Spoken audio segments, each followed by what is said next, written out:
எல்லாரிடத்திலும் ஆதார் கார்டு. ஏர்போர்ட்டிலே விண்ணூர்தி நிலையத்திலே ஏறுகிற போது சீமானிடத்திலே அடையாள அட்டை கேட்கிற பெருமக்கள் எல்லையிலே என்ன புடுங்கிக் கொண்டிருந்தீர்கள்? அரசியல்வாதிகள் செய்யக்கூடிய தவறுகள் இங்கே சும்மா பார்க்கப்படுகிறது. சாதாரண மக்கள் அவங்க தவறே செஞ்சிருக்க மாட்டாங்க, அவங்களுக்கு குண்டாஸ் போடுறாங்க அப்படிங்கிறத தமிழ்நாட்டில் அதிகமாக நம்மளால் பார்க்க முடியுது. குறிப்பாக வேறு எதுவுமே கிடையாது. சுந்தரவல்லி அவர்களை பற்றி நம்ம எல்லாருக்குமே தெரியும். திகாவினுடைய முக்கியமான ஒரு நபர். அவங்க ஒரு ட்வீட் போடுறாங்க. அதில் என்ன இருக்குது அப்படின்னா, நிஜம் நிழல் அப்படிங்கிற மாதிரியான ஒரு தோரணை. அதில் டொனால்டு ட்ரம்ப் அவர்கள் நிற்கிறாங்க. பிரதமர் நரேந்திர மோடி அவர்கள் டொனால்டு ட்ரம்ப் அவர்களுக்கு முன்னாடி மண்டிட்டு இருக்கிற மாதிரியான ஒரு புகைப்படம். இதே புகைப்படம் இது இந்திய அரசியல்னு வச்சுக்கோங்களேன். இந்திய அரசியலில் டொனால்டு ட்ரம்ப் அவர்கள் பேச்சுவார்த்தை நடத்தி தான் இந்த சீஸ்ஃபயர் அப்படிங்கிறது ஏற்பட்டு விட்டது. எனவே டொனால்டு ட்ரம்ப் அவர்களும் நம்ம தோத்துட்டோம் அந்த மாதிரியான பேச்சுக்கள் அடிப்படுது. இதுக்கு முன்னாடி இவங்கெல்லாம் என்ன சொல்லியிருப்பாங்க? ஈவன் திருமாவளவன் அவர்களாக இருக்கட்டும், இல்லாட்டி தமிழ்நாட்டில் இருக்கக்கூடிய ஏகப்பட்ட அரசியல்வாதிகள், போர் வேண்டாம், போரால் ஏற்படக்கூடிய வலி வேதனை உங்களுக்கு தெரியாதா? இந்த போர் அப்படிங்கிறது ஜஸ்ட் அரசியல் ஓட்டுக்காக அப்படின்னு சொன்னாங்க.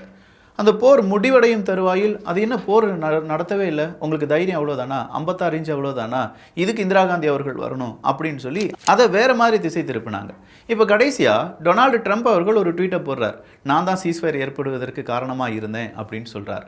உடனடியாக நம்முடைய அரசாங்கம் சார்பாக டொனால்டு ட்ரம்ப் அவர்களுக்கு ஏதாவது பாராட்டு கொடுத்துருக்காங்களா, நீங்கள் செஞ்சதுனால தான் இங்கே சீஸ்ஃபயர் நடந்துச்சு அப்படின்னு அது எதுவுமே இல்லை.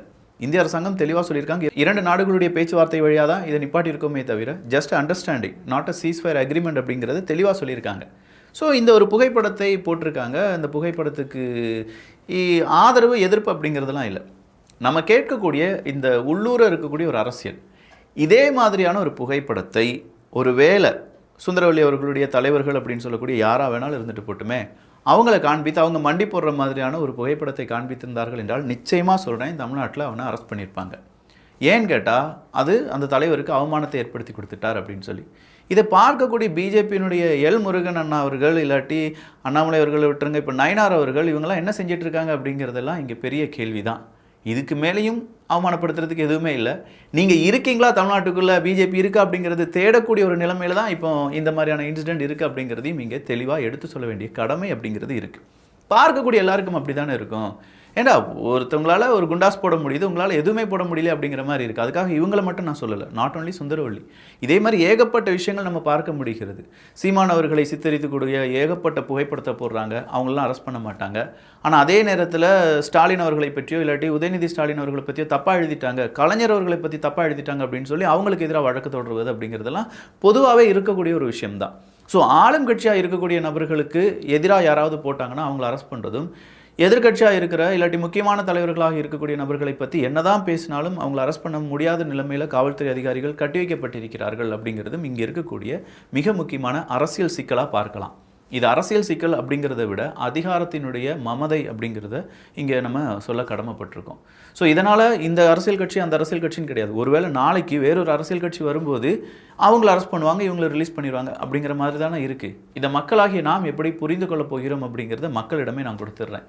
எது ரைட்டு தப்புன்னு பேச வரல, பட் இது நடக்குதா இல்லையா அப்படிங்கிறத மக்கள் கொஞ்சம் யோசிச்சுக்கோங்க. இது ஆழமான அரசியல் சதுரங்கம்.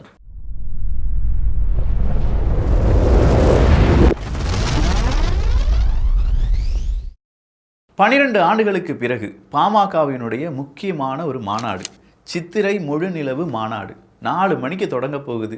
ஐயோ, அங்கே இருக்கக்கூடிய டாஸ்மாக்குக்கெல்லாம் லீவு, வரிசையாக வண்டி வந்துட்டுருக்கு அப்படின்னு சொல்கிறாங்க. ஏகப்பட்ட பேர் கடலில் இறங்கி குளிச்சுட்டுலாம் வராங்க அப்படிங்கிற அந்த தகவல் வெளியாகுது. வேறு லெவல் மாநாடு அப்படிங்கிறத இங்கே பார்க்கப்படுது.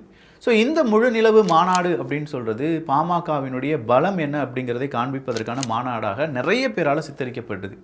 இப்போ கூட கடைசியாக திருமாவளவன் அவர்களிடம் கேட்கிறார்கள், இந்த மாநாடு பாமக ஒருவேளை திமுக கூட ஜாயின்ட் ஆயிடுச்சுன்னா நீங்கள் இருப்பீங்களா கூட்டணியில் அப்படின்னு கேட்குறாங்க. அதற்கு திருமாவளவன் அவர்கள் சொல்கிறாங்க, அது எப்படி, அதான் கூட்டணிலாம் உறுதி ஆயிடுச்சு, நீங்களாம் உங்களுடைய கற்பனை, அதெல்லாம் தேவையில்லாத வதந்திகள் அப்படின்னு அவர் அதை முடிக்க பார்க்குறார். அடுத்ததாக இருக்கக்கூடிய மிக முக்கியமான ஒரு விஷயம் என்ன அப்படின்னு பார்த்தீங்கன்னா, பேரணி போனது தான். முதலமைச்சர் மு க ஸ்டாலின் அவர்களுடைய தலைமையில் திமுகவினுடைய அரசாங்கம் பேரணி போகிறாங்க. என்னன்னு பார்த்தா, நம்முடைய இராணுவம் நமக்காக நல்லது செஞ்சுட்டு இருக்கு, பாதுகாத்து கொண்டிருக்கிறார்கள், இராணுவ வீரர்களுக்காக ஒட்டுமொத்தமாக நம்ம இந்த பேரணியை நடத்துகிறோம் அப்படின்னு பேரணி நடத்துகிறாங்க. அந்த பேரணி அப்படிங்கிறது தெளிவாக தெரியுது. ஸ்டாலின் அவர்கள் நடுவில் நிற்கிறாரு. இந்த பக்கமாக கொஞ்சம் கிறிஸ்தவ போதகர்கள், இந்த பக்கமாக கொஞ்சம் இஸ்லாம் போதகர்கள் அப்படிங்கிற மாதிரியான ஒரு, இது என்ன சொல்கிறது அப்படின்னு தெரியல. இந்த இடத்துலையும் கேமராக்காக மத போதகர்கள் கொண்டு வரப்பட்டார்களா இல்லை அவங்க முன்னிலைப்படுத்தப்பட்டார்களா அப்படிங்கிற ஒரு கேள்வி வருது. இதுலேயுமே நீங்கள் மதத்தை தான் முன்னாடி காண்பிக்கிறீங்களா, இதுலேயும் இந்தியா அப்படின்னு சொல்லி எல்லாருமே கலந்து காண்பிச்சிருக்கலாமே அப்படிங்கிற மாதிரி ஒரு தாட் இங்கே வந்தாலும் சரி, வேறு எந்த மாநில முதலமைச்சரும் செய்யாத ஒரு விஷயத்தை நம்முடைய மாநில முதலமைச்சர் செய்திருக்கிறார் அப்படிங்கிறதுக்கு முதலமைச்சருக்கு ஒரு மிகப்பெரிய பாராட்டுக்கள். ஸோ இதை எப்படி போர்ட்ரேட் பண்ணுறாங்க அப்படிங்கிறத கொஞ்சம் நல்லா கவனிச்சுக்கோங்க. அதுவும் இந்த கருணாஸ் மாதிரியான ஆட்கள் எப்படி இதை போர்ட்ரேட் பண்ணியிருக்காங்க அப்படின்னா, இந்த சண்டை நடந்து கொண்டிருக்கிறது. ஒரு 5 கிலோமீட்டர் தூரத்துக்கு ஒரு பேரணியை நடத்துகிறார். பேரணி முடிவதற்கு முன்பாகவே போர் நிறுத்தம் அறிவித்து விட்டார்கள். புரிந்து கொள்ளுங்கள், தளபதியுடைய சாதனையில் இதுவும் ஒன்று. முதலமைச்சர் மு.க. ஸ்டாலின் அவர்கள் பேரணி தொடங்கினாரு. 5 கிலோமீட்டர் அந்த பேரணி அப்படிங்கிற மாதிரி இருந்துச்சு. அவர் முடிக்கிறதுக்கு முன்னாடி போர் நின்றுச்சு. ஸோ முதலமைச்சர் மு.க. ஸ்டாலின் அவர்கள் செய்த அந்த பட்டியலில் இதுவும் அவருக்கு என்னதான் சிறப்பு தான். அப்போ போர் நின்றதற்கு காரணம் மு.க. ஸ்டாலின் அவர்கள் தான் அப்படின்னு சொல்லி அங்கே ஒரு ஸ்டாம்பு குத்துனார். பார்த்தீங்களா சார், இந்த ஸ்டாம்பு குத்துறதுலாம் ஓகே, பட் இது கொஞ்சம் ஓவராக இல்லையா? அங்கே இராணுவ வீரர்கள் ரொம்ப பெரிய அளவில் கஷ்டப்பட்டுட்டு இருக்காங்க. நம்முடைய விமானப்படை இரவு பகல் பார்க்காமல் எதிரி நாட்டினுடைய ட்ரோன் படையையும் மிசைல் படையும் விமானப்படையும் தகர்த்தெறிந்து கொண்டிருக்கிறார்கள். இந்த நேரத்தில் வந்துக்கிட்டு இந்த அரசியல் தான் அந்த அரசியலுக்கு காரணம் அப்படின்னு சொல்லும்போது, நீங்கள் சொல்கிறதெல்லாம் நம்பிட்டு நாங்கள் அப்படியே கேட்டுட்டு விட்டுறோன்னு சொல்லி எல்லா மக்களையும் பார்த்து நீங்கள் சொல்கிறது எங்களுக்கும் கேட்கிறது. பட் மக்கள் அவ்வளவு அந்த மாதிரிலாம் இல்லை. நீங்கள் சொல்கிறதெல்லாம் கேட்கக்கூடிய மக்கள் அந்த கால மக்களாக இருப்பாங்க. இந்த கால மக்கள் அப்படி கிடையாது. கொஞ்சம் பார்த்து பேசியிருந்தா நல்லா இருந்திருக்கும். ஏதோ திமுக மட்டும்தான் இல்லாட்டி இவர் மட்டும் கருணாஸ் மட்டும்தான் இப்படி சொல்லிட்டார் அப்படிங்கிறதுலாம் கிடையாது. அண்ணே செல்லூர் ராஜா அவர்கள் என்ன தெரியுமா சொன்னாரு?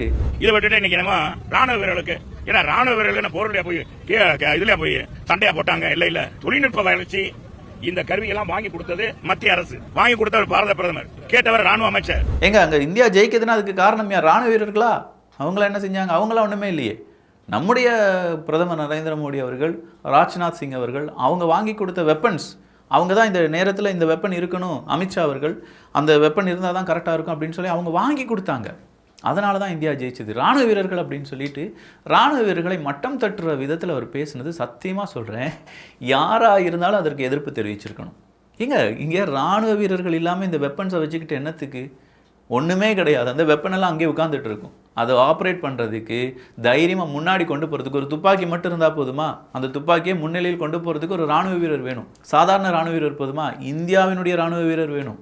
அதுவும் தைரியம் நிறைந்த, எதிரிகளை பார்த்து துளியும் அச்சம் இல்லாமல் எப்படியாவது இந்தியர்களை காப்பாற்ற வேண்டும் அப்படின்னு சொல்லி நம்ம காவல் தெய்வங்களாக நினைக்கக்கூடிய இந்த ராணுவ வீரர்கள் இல்லாமல் இங்கே வாங்கி வச்சிருக்கிற எக்யூப்மெண்ட்ஸ் எல்லாமே வேஸ்ட், சுத்த வேஸ்ட். அவ்வளோதான். அரசியல்வாதிகள் அந்த அந்த பொருளை வாங்கினாங்க, இந்த பொருளை வாங்கினாங்க, இந்த மாதிரியான நாடுகளிடமிருந்து நம்ம இதை இம்போர்ட் பண்ணியிருக்கோம்.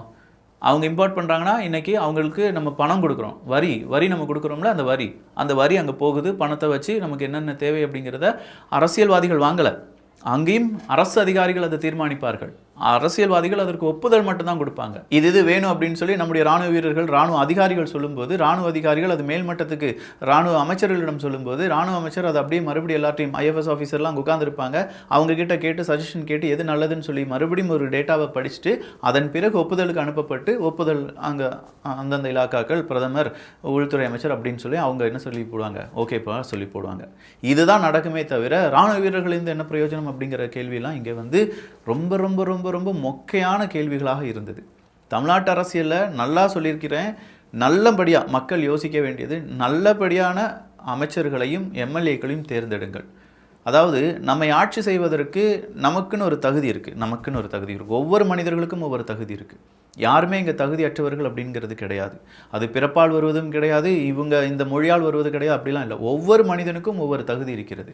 ஆனால் இங்கே நம்மை ஆட்சி செய்யக்கூடிய நபர்கள் நம்மை ஆட்சி செய்வதற்கு தகுதியானவர்களா அப்படிங்கிறத நீங்கள் பார்க்க வேண்டும்.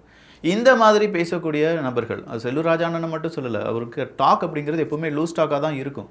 பட் அவங்க நாலேஜ் அப்படிங்கிறது, ஒரு அரசியல்வாதிக்கு எவ்வளோ பெரிய விஷன் இருக்கணும், எந்த அளவுக்கு எதிர்கால திட்டம் அப்படிங்கிறது அவங்களுடைய மனசில் வரணும், மக்களுக்கான சிந்தனைகள் எப்படி வெள்ளோட்டம் அப்படி ஓடிக்கிட்டே இருக்க வேண்டாமா? ஒவ்வொரு நிமிஷத்தையும் ஒவ்வொரு செகண்டையும் அவங்க யோசிக்கிறது எதிர்காலத்துக்கு தேவையானது தான் யோசிக்கணும். நிகழ்காலத்தில் ஓட்டு வாங்குறதுக்கு மட்டும் அப்படின்னு சொல்லி யோசிக்கவே கூடாது. அப்படி யோசிக்கக்கூடிய அரசியலால் தமிழ்நாட்டுக்கு எந்த விதமான நன்மையும் நடக்க போகிறதும் கிடையாது. நம்முடைய அரசியல் எல்லாமே நம்ம அரசு இயந்திரம் முழுவதுமாகவே இப்போ மட்டும் நம்ம கடந்து போனால் போதும் அப்படின்னு நினச்சிட்டோம்னா கண்டிப்பாக நம்ம எங்கேயோ வந்து லாக் ஆயிரும். ஸோ அதையும் தாண்டி நிறைய விஷயங்கள் யோசிக்கணும். அந்த மாதிரியான அரசியல்வாதிகள் வர வேண்டும். அந்த மாதிரியான அரசியல்வாதிகளை வளர்த்தெடுக்க வேண்டும். சீனியர்ஸ் பாயுங்க, அவங்க இல்லாமல் இந்த கட்சி எப்படி அப்படின்னு சொல்லி இந்த சீனியர்ஸ் அப்படின்னு சொல்கிற இந்த ப்ரூடாலாம் வேண்டாங்க. தயவு செஞ்சு எங்களுக்கு ஜூனியராக இருந்தாலும் பரவாயில்லை, நல்ல அறிவார்ந்த அடுத்த தலைமுறைக்கு தேவையான அட்லீஸ்ட் ஓரளவுக்கு அரசியல்லாம் தெரிந்த, இந்த அரசியல், உலக அரசியல், பொருளாதாரம், மேக்ரோ எக்கனாமிக்ஸ், இந்த மாதிரி நிறைய விஷயங்கள், டெக்னாலஜி, ஆர்டிஃபிஷியல் இன்டெலிஜென்ஸ், இதெல்லாம் தெரிந்த நபர்கள் எங்களை ஆட்சி செய்தார்கள் என்றால் சாலச் சிறப்பாக இருக்கும். அதுக்காக காமராஜர் காலத்தில் அவர் என்ன படிக்கவா செஞ்சார் அப்படின்னு கேட்டால் அவருக்குன்னு விஷன் இருந்துச்சு. அவருக்கு ஏகப்பட்ட திட்டங்கள் அவர் முன்னாடி இருந்துச்சு. அதுக்கு படிப்பறிவு தேவை கிடையாது. அவருடைய நாலேஜ் வேறு. ஆனால் இங்கே விஷனே இல்லாமல் நானும் படிக்கலப்பா அப்படின்னு சொல்லிட்டு வர்றதெல்லாம் வெத்து வேட்டுக்கள். கொஞ்சம் எல்லாரையும் சொல்கிறேன், இது தனிப்பட்ட நபருடைய கருத்து கிடையாது, ஒட்டுமொத்தமான அரசியல்வாதிகள் எப்படி இருக்க வேண்டும் அப்படிங்கிறதுக்கான கருத்து. அடுத்ததா ரொம்ப நாளாக நாம் தமிழர் கட்சியினுடைய வேட்கை அப்படின்னு சொல்லலாம், அவங்களுடைய ரொம்ப நாள் ஆசை அப்படின்னு சொல்லலாம், அவங்களுக்கான சின்னம், அதுவும் குறிப்பாக அவங்களுடைய அந்த விவசாய சின்னம் அப்படிங்கிறத அவங்களுக்கு கிடைச்சிருச்சு அப்படிங்கிற அந்த அறிவிப்பு இருக்குது பார்த்தீங்களா. இதை விட பெரிய சந்தோஷ தினம் நாம் தமிழர் கட்சிக்கு இருக்கவே இருக்காது. சீமான் அவர்களுடைய அந்த உடல் ஒற்றுமை, அந்த முகபாவனையோடு சேர்த்து அந்த லோகோ வந்ததாக இருக்கட்டும். போன முறை லோகோவில் கொஞ்சம் பிரச்சனைகள் இருந்தது அப்படிங்கிறது எல்லோருக்கும் தெரியும். அந்த கரும்பு வந்து கொஞ்சம் உயரமாக இருந்துச்சு. அதன் காரணமாக அந்த ஓட்டு இயந்திரத்தில் சரியாக அந்த லோகோ வந்து ஃபிட் ஆகலை அப்படின்னு சொல்கிற பல பிரச்சனைகள் இருந்தது. அதெல்லாம் மையப்படுத்தி தான் நாம் தமிழர் கட்சியின் சார்பாக அந்த லோகோவை வரைந்து தேர்தல் ஆணையத்துக்கு கொடுத்துருக்காங்க. அதை அக்செப்ட் பண்ணியிருக்காங்க. மறுபடியும் விவசாயி சின்னம் அப்படிங்கிறது நாம் தமிழருக்கு கிடைச்சிருக்கு. அதுவும் ஸ்பெஷலாக ஒரு சீமான் அவர்களுடைய ஃபேஸே அங்கே வந்திருக்கிறதுனால அது இன்னும் கொஞ்சம் சிறப்பாக இருக்குது. ஸோ இந்த லோகோ அப்படிங்கிறது, இந்த சின்னம் அப்படிங்கிறது கண்டிப்பாக நாம் தமிழர் கட்சிக்கு ஒரு பெரிய வரப்பிரசாதம் தான். மறுபடியும் மக்களிடம் கொண்டு சேர்ப்பது அவங்களுக்கு ரொம்ப ஈஸி. மைக்கு சின்னத்தையே போன தடவை கொஞ்சோண்டு ஷார்ட் டைம்லேயே ஈஸியாக மக்களிடம் கொண்டு சேர்த்துட்டாங்க. அப்போ இந்த விவசாய சின்னத்தையும் ஈஸியாக கொண்டு சேர்த்துருவாங்க. மீண்டும் அவங்களுடைய அடுத்த கட்ட வேட்கை ஓட்டுக்கள் அப்படிங்கிறது எப்படி அறுவடை செய்ய போகிறாங்க. ஏன்னா ரொம்ப பெரிய அளவில் போட்டிகள் அப்படிங்கிறது இந்த 2026 தேர்தலில் இருக்க போகுது.